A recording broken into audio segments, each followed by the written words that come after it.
cosas. La pregunta que les anuncié que íbamos a ver esta tarde era, ¿dónde estaba Jesús los 3 días entre su muerte y su resurrección? No se olviden que cuando hablamos de 3 días aquí no hablamos de 3 días de 24 horas. Estamos hablando de 3 periodos de día. El único día completo que fue, ¿cuál fue? El sábado, el Shabbat, ¿verdad? El día comenzó para nosotros el día viernes a eso de las 5 o 6 de la tarde, cuando Jesús fue rápidamente envuelto y llevado casi a las carreras a la tumba. Ese sería el viernes, ¿verdad? Que para el judío ya era sábado, a las 6 de la tarde ya era sábado. Entonces, el domingo, el sábado completo y el domingo, esta María y las otras chamacas ahí llegaron temprano, muy temprano, 6:30, 7 de la mañana, estaba recién amaneciendo, ya había transcurrido parte del domingo. Entonces estamos hablando de 3 días, ¿verdad? Pero no de 3 días de 24 horas, ¿verdad? Pero ¿dónde estaba Jesús? Ahora, yo he escuchado, especialmente aquí en la frontera, mucha gente exclamar, decir, afirmar que Cristo estuvo esos 3 días en el infierno. Claro, bajó al Hades. Y esa es una cosa que nos pone de pelos a todos porque ¿será cierto o no será cierto? ¿Hay base bíblica o no hay base bíblica? No se olviden que nosotros como creyentes, especialmente como creyentes bautistas, tenemos la convicción de que toda respuesta la hemos de encontrar con evidencia en la palabra de Dios. Ahora, en todos los casos el Señor se ha encargado de dejar más de un versículo o un pasaje, una evidencia que deje claramente establecida una verdad. Pero en este caso es interesante que no hay realmente una base bíblica que sostenga esa declaración o cualquier otra. Por eso quiero llevarles a 1 de Pedro 3, 18 y 19, un pasaje clave sobre donde estuvo Jesús durante los 3 días entre su muerte y su resurrección. ¿Qué dijo Pedro? Dijo, porque también Cristo padeció una sola vez por todos los pecados. Es decir, muriendo Él en la cruz, pagó por todos los pecados de toda la humanidad que lo acepte como hijo de Dios. Amén. Entonces, el justo por los injustos para llevarnos a Dios. El justo es Cristo, los injustos somos nosotros. Él en el cuerpo sufrió la muerte, pero en el espíritu fue vivificado. Ahora, aclaremos eso. En el cuerpo sufrió la muerte. ¿Por qué? Porque Él expiró clavado en una cruz. Se le acabó el aire, se le acabó el oxígeno, se le acabó la vida. La vida física se le acabó. Como se nos va a acabar a todos nosotros en algún momento de la vida. No se nos acaba la vida espiritual. Ahí está la gran diferencia de lo que mucha gente cree que muerto el perro se acabó la rabia. Ahora, en el cuerpo Él sufrió la muerte, pero en el espíritu fue vivificado, o sea, fue liberado porque ya dejó su limitación que ustedes y yo tenemos. Entonces, pero en el espíritu, mientras estuvo ahí en esas horas, como quien dice, desocupado, Él dice, fue y predicó a los espíritus encarcelados. Hay versiones más antiguas que le agregan ahí otras palabras que implica que estuvo en el infierno. Estuvo con todos los malosos ahí. Pero de eso no hay claridad. Porque aquí la palabra espíritus se refiere al Espíritu de Cristo. Y el contraste entre su carne y espíritu y no entre la carne de Cristo y el Espíritu Santo. La carne de Cristo realmente murió. ¿Estamos claros en eso? ¿Alguien duda de eso? Pues con todos los palos que le dieron, los latigazos, los mordiscos y los, quién sabe qué más que le hicieron, los 39 latigazos, Esa fue una cosa espantosa. El hombre, por esa razón, duró tan poco también. Humanamente hablando, él estaba colapsado cuando ya fue clavado en la cruz. Además del flechazo que le dieron, que probablemente no hay una evidencia clara, pero todos los médicos que saben del tema apuntan de que hubo una perforación pulmonar ahí con esa cosa, y eso es fatal, es fatal. Entonces, eso en cuanto al Señor.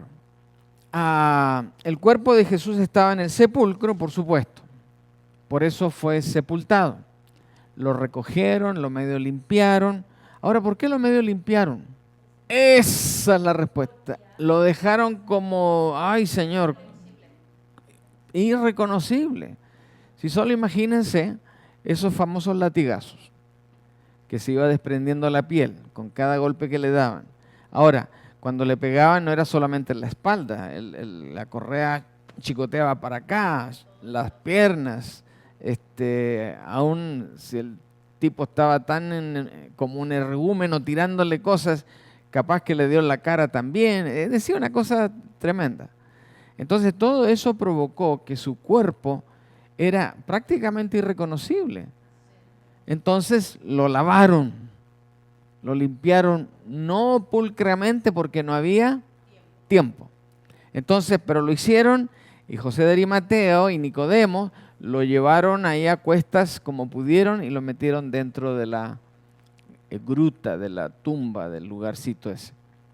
Ahora, las mujeres dijeron, mañana temprano, estamos ahí a las 5 de la mañana y lo atendemos y lo dejamos bonito y todo eso.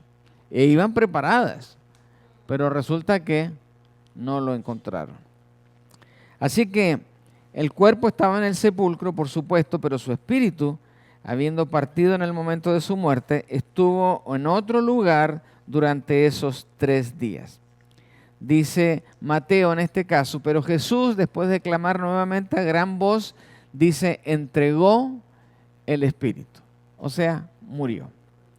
En el espíritu también dice primera de Pedro 3:19, ¿qué hizo? En el espíritu también fue y predicó a los espíritus encarcelados, repitiendo la última parte del capítulo 3, ahí versículo 19. Así que, ¿qué dice la palabra? Que dice que él predicó a ciertos espíritus encarcelados. ¿Dónde? En la cárcel del Paso, en la cárcel de ¿dónde habrá sido eso? No sabemos. No hay una respuesta clara acerca de eso. Entonces, la Biblia dice que predicó, pero también dice que en el Espíritu fue y predicó a los encarcelados. La palabra griega utilizada aquí simplemente quiere decir que anunció un mensaje. Que predicó quiere decir que anunció un mensaje, ¿verdad? Ahora, ¿cuál era el mensaje que Jesús hablaba por todas partes? Exacto, que creyeran en Él. El que crea en mí, dijo, aunque esté muerto, vivirá. Eso no lo mandó a decir con nadie, lo dijo Él. Y muchos otros versículos como ese. Entonces, Jesús sufrió y murió en la cruz. Su cuerpo fue llevado a la muerte, pero su espíritu fue vivificado, decía el pasaje ahí, y lo rindió al Padre. Recordemos lo que pasó en la cruz. En ese momento Jesús clamó a gran voz y dijo, Padre, en tus manos encomiendo mi espíritu. Y solamente dijo de su espíritu, no habló de su cuerpo. Él ya sabía que eso iba a quedar ahí hecho garras y se iba a ser atendido, pero había un milagro que iba a ocurrir también porque ese cuerpo se glorificó y con ese anduvo él entre sus apóstoles y apareciéndoles a uno y a otro y entregando el mensaje. Después de haber dicho esto, él expiró. Entonces, de acuerdo otra vez con Pedro, en algún momento entre su muerte y su resurrección, Jesús hizo una proclamación especial a los espíritus encarcelados. Ahora, ¿dónde estaban estos espíritus encarcelados con los que Jesús habló entre su muerte y su resurrección? Y aquí quiero ser clarísimo, específico y honesto. No hay en la Biblia un versículo que diga o semi explique dónde estaban esos señores. Además de este versículo donde dice esto, no hay otra referencia en la Biblia. Cuando el Señor quiere dejar algo claro, nunca lo dice solo una vez, lo dice varias veces, en diferentes formas y en diferentes lugares. Pero aquí no hay absolutamente nada que el Señor visitó al infierno o que estos cuates estaban en el infierno. Algunas explicaciones de eso es que antiguas traducciones no bien hechas mencionaron el infierno. Pero después, cuando eruditos con más cuidado se fijaron en los textos, descubrieron que no decía infierno. Entonces se corrigió, pero ya había quedado la leyenda. Acuérdense que los hombres para inventar cosas somos expertos. Así que entonces la idea de que Jesús fue al infierno para continuar su sufrimiento no es bíblica, esa es una leyenda que estropea realmente la verdad del Evangelio. Lo que Jesús dijo desde la cruz y que da fin a todo el proceso de perdón de pecados para todos nosotros y su última función física dentro de este planeta. Acuérdense, la naturaleza de Cristo es o fue divina, pero también fue humana. Pero Él, para poder dar crédito a lo que se pide de nosotros, Él mientras estuvo en la tierra siempre solo vivió como ser humano. Por eso alguien dice, si Jesús hubiera querido, hubiera mandado a las piedras a hablar y compartir su evangelio, ¿verdad? Pero no, Él lo hizo todo, Él con sus discípulos, humanamente hablando, llegó a todos los recursos. Lo único que hizo milagroso fue, ¿qué cosa? Hizo un par de cosas milagrosas. ¿Aló? Sanar. Sanó a varios. También resucitó a un par. Y también, ¿qué más hizo? Multiplicó los panes y los peces. Entonces, ahí está manifestando Él cierta parte milagrosa. Pero, en ese sentido, también no podemos hablar totalmente de que Él recurrió a su naturaleza divina. ¿Por qué? Porque hoy también vemos milagros. ¿Verdad, hermana? Hay milagros. Hay cada rato. ¿Y por qué ocurren esos milagros? Porque alguien tiene fe, porque alguien ora, alguien pide y el Señor honra esa petición. Entonces, el hecho de que haya hecho esas cosas Jesús no desestima el hecho que Él en completa humanidad sufrió todo el castigo que recibió. Ahora, Hechos 2:31 dice, consumado es. Cuando el Señor declara consumado es y da su último suspiro, Él termina su obra humana aquí en la tierra. ¿Eso quiere decir que desapareció espiritualmente? Por supuesto que no. Juan 19:30. ¿Sí? ¿Van conmigo ahí? Entonces, consumado es, de ahí en adelante termina el sufrimiento terrenal de Jesús. Ahora, espiritualmente, ¿dónde queda Él? Él está restringido todavía a esa área donde estás pasando todo este evento de la crucifixión, pero inmediatamente después dice que esto lo vio antes de que sucediera y habló de la resurrección de Cristo y de que su alma no se quedaría en el Hades ni su cuerpo se corrompería. Ahora, ¿cuál es el Hades? En algún momento la traducción que alguien hizo por ahí era infierno, pero nunca en el lenguaje de hebreo, griego, arameo o del que sea, Hades ha significado infierno. Nunca, jamás. Entonces el que dijo eso simplemente dijo una bobería sin medir las consecuencias. Entonces, ¿qué significa la palabra Hades? Hades significa el lugar de los muertos, o sea, un cementerio. El cuerpo de Cristo no iría a un cementerio. Bueno, sí fue a un cementerio, pero no se quedaría ahí, cosa que se cumplió, ¿verdad?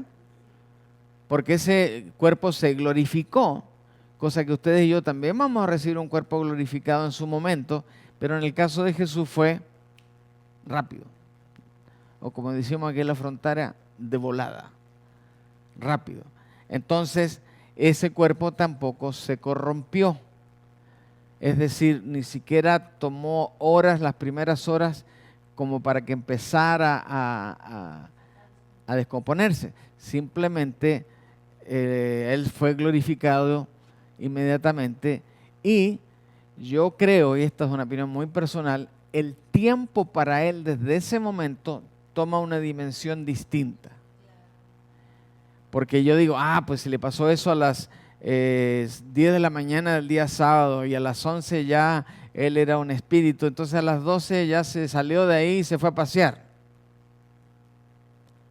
Podría haberlo hecho, por supuesto, pero no es lo importante ahí. Lo importante es que no hay evidencia que él salió antes de la hora. ¿Por qué? Porque había que cumplir la profecía completamente. Y el Señor lo que dice, lo cumple. ¿Estamos con la idea ahí? Entonces, ¿qué viene después? Consumado es, ya lo dije. Jesús sufrió en la cruz, su cuerpo fue llevado a la muerte, pero su espíritu fue vivificado y se lo rindió al Padre. Por eso, el Hades no es el infierno, sino que más bien es un lugar donde se ponen los cadáveres. O sea, si vamos aquí a la Dyer y vemos el cementerio que está ahí, bueno, ese es el Hades, y el lugar de muertos. Y ahí hay unos cuantos pasajeros que están ahí ocupando su lugar. Así que nuestro Señor rindió su espíritu al Padre, murió, y ¿dónde entró? En el paraíso, como había prometido al ladrón en la cruz. Aquí es importante tomar en cuenta eso que dijo, ¿se acuerdan? Él le dijo, ¿me podrías hacer una atención y buscarme ahí una oportunidad para que yo me pueda hacer? No, no te preocupes, le dijo él. Tú por haber creído, hoy estarás conmigo, ¿dónde? En el paraíso. Así que, si el Señor dijo que iba a estar en el paraíso y viene alguien y dice, no, se fue con los muertos, está totalmente descabezado el comentario, ¿verdad? Él fue al paraíso. Ahora, en algún momento entre la muerte y la resurrección, seguramente visitó, porque Pedro lo escribió ahí, visitó esa esfera de la muerte en donde pronunció seguramente un par de mensajes a una generación que había estado rebelde. Por ejemplo, ¿recuerdan en la historia de la humanidad un grupo de gente que se le habló, se le predicó, se le mostró, se les dio pruebas, pero al final no creyeron hasta que comenzó a llover? ¿Qué hacía Noé todos los días? Pues se seguía construyendo la arca. Antes de construir, ¿qué hacía? Predicar. Y les decía, somos malos por naturaleza, crean en Dios y Él nos va a salvar. Pero ¿y cómo nos va a salvar? Súbanse a esta arca y Él nos va a dar una nueva oportunidad y va a limpiar nuestras vidas, etcétera, etcétera. Era un mensaje muy claro, muy simple. ¿Y la gente qué hizo? You are crazy, brother, le decían los que hablaban inglés ahí. Estás loco. Entonces, ¿cuándo empezaron a meterse para subirse? Cuando ya tenían el agua hasta el cuello. Claro, y resulta que Noé les dijo, no puedo abrir, el Señor no me lo permite. Y yo creo que seguramente oró Noé, le dijo, Señor, pero dale una chancita a estos vatos. Y el Señor, ¿qué hizo? Claro, porque ya la hora había llegado. Así que, de cierto de ti digo, hoy estarás conmigo en el paraíso. Ahora, en algún momento, como les decía, ¿A qué se refiere también con esas personas a las cuales pudo haberle predicado en la intención de Pedro? Bueno, incluso a los ángeles que no cuidaron de su propia dignidad, sino que abandonaron su llamado y se hicieron unos ángeles malos. ¿Hubo ángeles malos en la historia del Antiguo Testamento? Claro. Caídos, corruptos, hicieron cochinada y media con hombres y mujeres, se metieron sexualmente con muchas de esas personas. Es decir, hicieron un zafarrancho, pero tremendo. A los ángeles que no cuidaron de su propia dignidad, seguramente, de acuerdo a Judas 6, a lo mejor, no hay seguridad absoluta porque este es el único nexo que se hace ahí, es que Pedro le fue a hablar a esta gente Jesús fue a hablarle a esta gente para decirle, oye, todavía hay una oportunidad si creen, pero tampoco hay seguridad en eso porque no hay otra evidencia. Así que estos ángeles recibieron evidentemente lo que se merecían. Y también la gente de Noé, a lo mejor dale con Pedro yo. Jesús dijo, a lo mejor voy a darle una llamadita a ver si alguno acepta o no. Pero es muy poco probable que también eso haya ocurrido. A los que en otro tiempo desobedecieron en los días de Noé, dice la palabra del Señor, cuando Dios esperaba con paciencia mientras se preparaba el arca en la que unas cuantas personas, 8 en total, fueron salvadas por medio del agua. Pero aparte de la familia de Noé, nadie más. Así que Él ciertamente no vino para ayudar a los ángeles, sino a los descendientes de Abraham, o sea, a los del pueblo de Israel.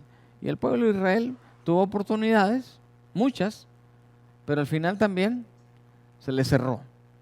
Y aún hoy, ya lo he dicho como 3 o 4 veces en este mes pasado, los judíos siguen esperando al Mesías. ¿Y por qué no lo reciben? Por cabezas duras. Ahora, ¿son cabezas duras los judíos? Miren la historia y lo van a demostrar desde siempre. Han sido caprichosos, soberbios, desobedientes y han negado a Jesús hasta el día de hoy y lo siguen haciendo. Ahora, dice la palabra también, el versículo 8, esto nos puede dar otra pista también acerca de la actividad de Jesús en esos 3 días entre su muerte y su resurrección. Dice Efesios lo siguiente: por esto dice, subiendo a lo alto, llevó consigo a los cautivos y dio dones a los hombres. Y al decir subiendo, ¿qué quiere decir? Sino que también primero había descendido a lo más profundo de la tierra. El que descendió es el mismo que también ascendió por encima de todos los cielos para llenarlo absolutamente todo. ¿Qué hace Pablo aquí?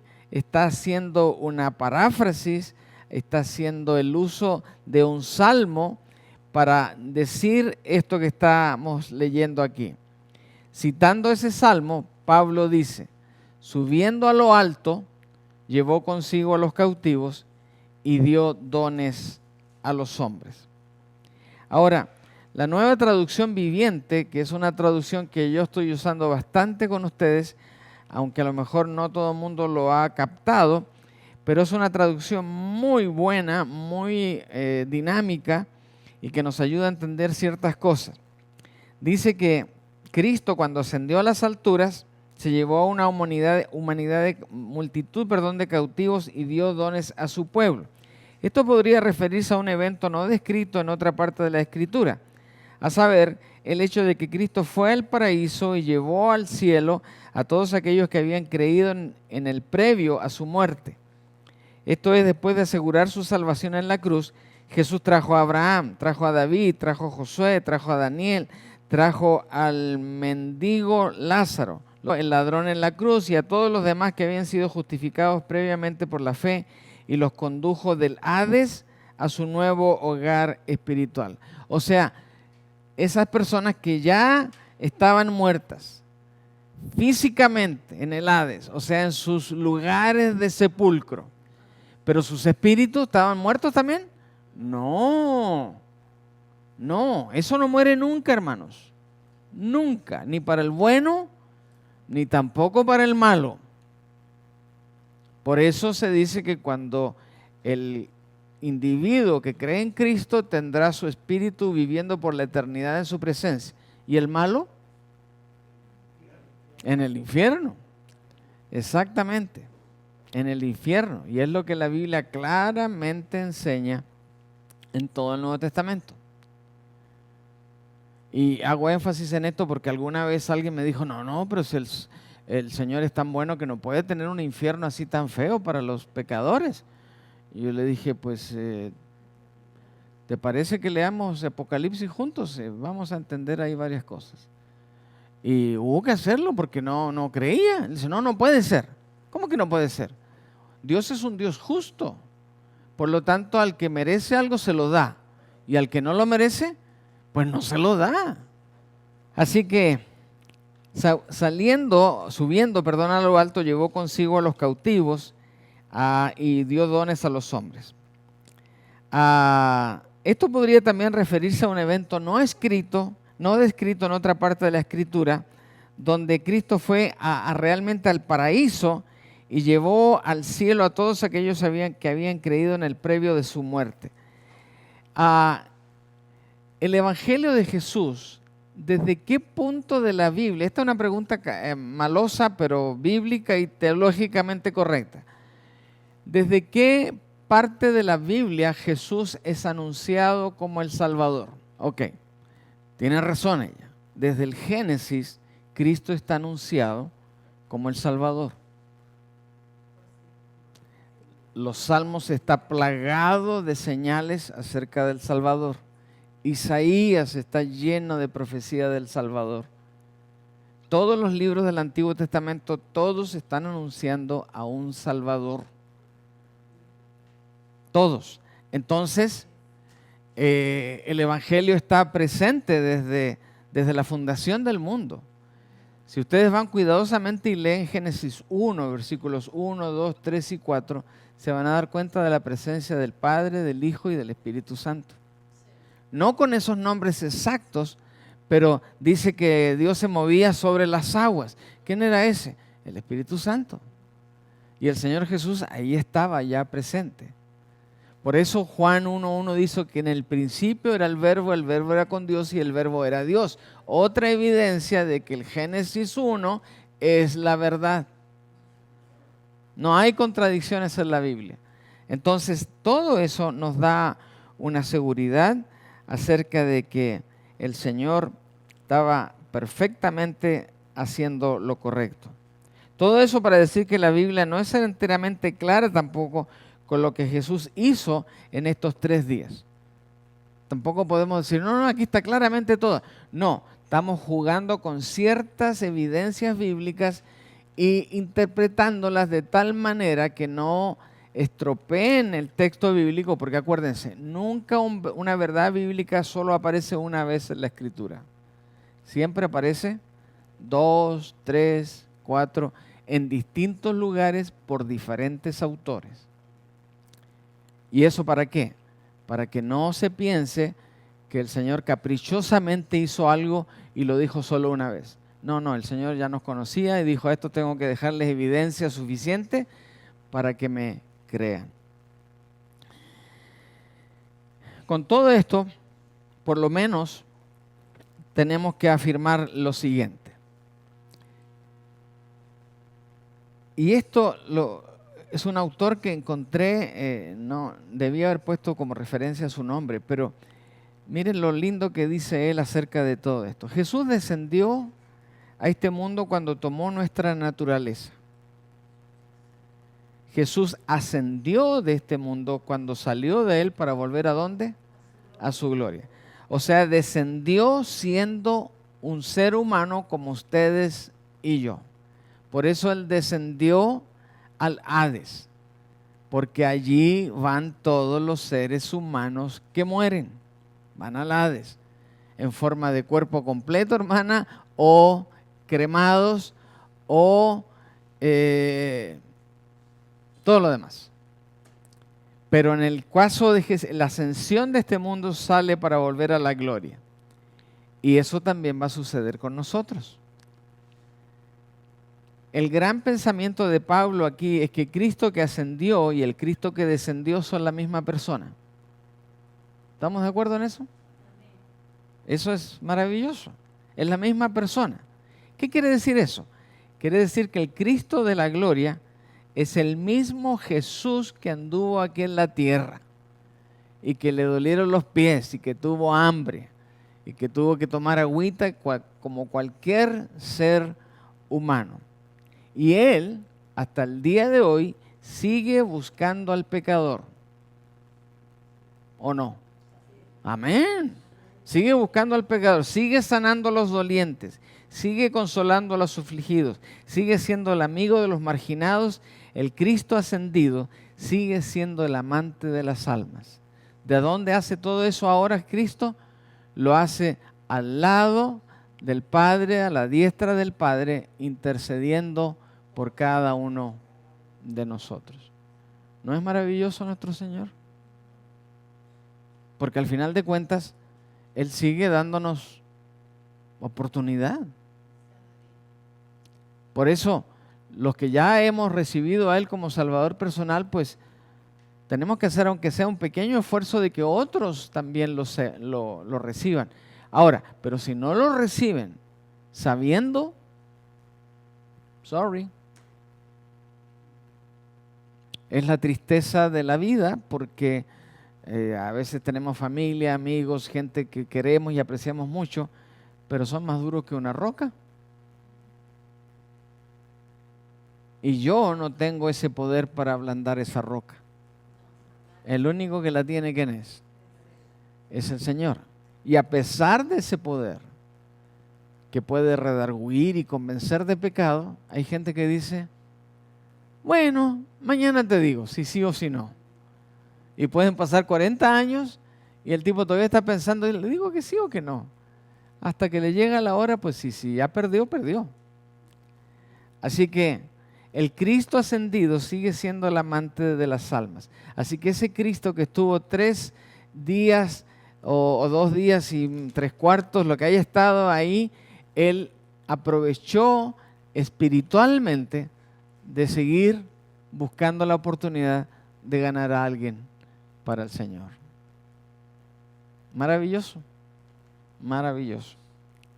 Así que, en otras palabras, ¿qué hizo el Señor? Él consoló a los santos difuntos y los llevó a su hogar eterno y proclamó su victoria sobre los ángeles caídos que están en prisión. Lo que podemos saber con toda seguridad es que Jesús no estaba dando a la gente una segunda oportunidad para salvación. No. Simplemente la Biblia nos dice que nosotros no vamos a enfrentar el juicio después de la muerte, no a una segunda oportunidad. Todos seremos juzgados, aún nosotros. Ahora, no seremos juzgados para irnos al cielo o al infierno, ya tendremos ganado el cielo. Gracias, Señor. Pero de ahí en adelante vamos a ser juzgados. ¿Por qué entonces? Bueno, por nuestro carácter, por nuestra conducta. Porque de repente no les pasa que nos vemos al espejo y nos vemos unos cachitos saliendo de la cabeza. No, ¿cómo se le ocurre? ¿Verdad? Claro, especialmente las ángeles de Charlie. Así que hermanos, la vida cristiana tiene un desafío y el desafío es honrar a nuestro Dios con nuestra vida en todo momento, en todo momento. Entonces viene nuestra hermanita que se asoma cada semana y nos pregunta, bueno, ¿qué es eso de que dónde estuvo Jesús los 3 días entre su muerte y su resurrección? Bueno, aquí la respuesta resumida, su cuerpo físico estuvo en la tumba. Ahí donde lo pusieron, Nicodemo y José de Arimatea, estuvo la noche del viernes, todo el día sábado y el amanecer del domingo. En cambio, su cuerpo espiritual estuvo buscando al pecador. Todavía aprovechó el Señor para buscar al pecador, sanando a los dolientes, consolando a los afligidos, siendo el amigo de todo aquel que está marginado en este mundo. Y por eso hoy, el Cristo ascendido sigue siendo el amante de las almas.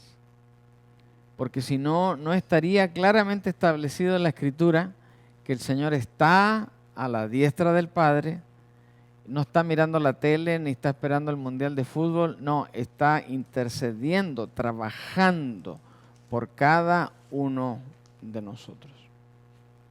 Ahora, si nos hacemos los sordos, es un derecho que tenemos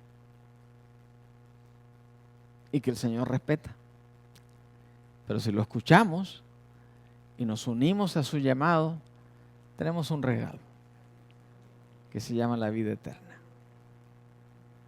Así que nuestro Señor, por eso decimos con tanta propiedad, Él es el vencedor, aún en medio de la muerte. Y después de haber celebrado esta Semana Santa y recordar todo el sufrimiento del Señor Jesús, bueno, porque de tal manera nos amó, que dio a su Hijo unigénito, para que nadie se pierda, mas tenga vida eterna. Padre bueno, te damos gracias, porque una vez más tu palabra con claridad nos orienta y nos indica qué pasó esos 3 días, qué pasó con Jesús mientras pasaban los tiempos necesarios para que tu promesa se cumpliera, y nos damos cuenta que nuestro Señor no tomó vacaciones, no se fue a algún retiro especial solito, por el contrario, aún desde la tumba, en su espíritu maravilloso, buscó oportunidad de seguir amándonos, de seguir rescatándonos, de seguir salvándonos. Señor, qué privilegio tenemos de ser tus hijos y también de conocer tu palabra y de aceptar ese mensaje salvador, maravilloso, que el Señor selló en un día domingo de resurrección como el que acaba de pasar. Gracias por todo ello, Padre, y ayúdanos y equípanos para que siempre estemos listos a compartir las buenas nuevas con cualquiera que se acerque y pregunte acerca de por qué creemos eso, por qué venimos a este lugar, por qué leemos la Biblia, por qué compartimos de Jesús. Y siempre haya una respuesta bíblica, amorosa y clara en cuanto a tu evangelio. Ahora, Padre, bendice a cada una de las familias representadas aquí con nosotros en esta tarde. Llévanos a todos con seguridad y bendición a nuestros hogares, y que todos los enfermitos o que están teniendo alguna dificultad en su salud reciban una cuota extra de tu gracia, Padre, porque todo lo pedimos con acción de gracias en el nombre de Jesús. Amén. Que el Señor les bendiga y nos vemos el domingo.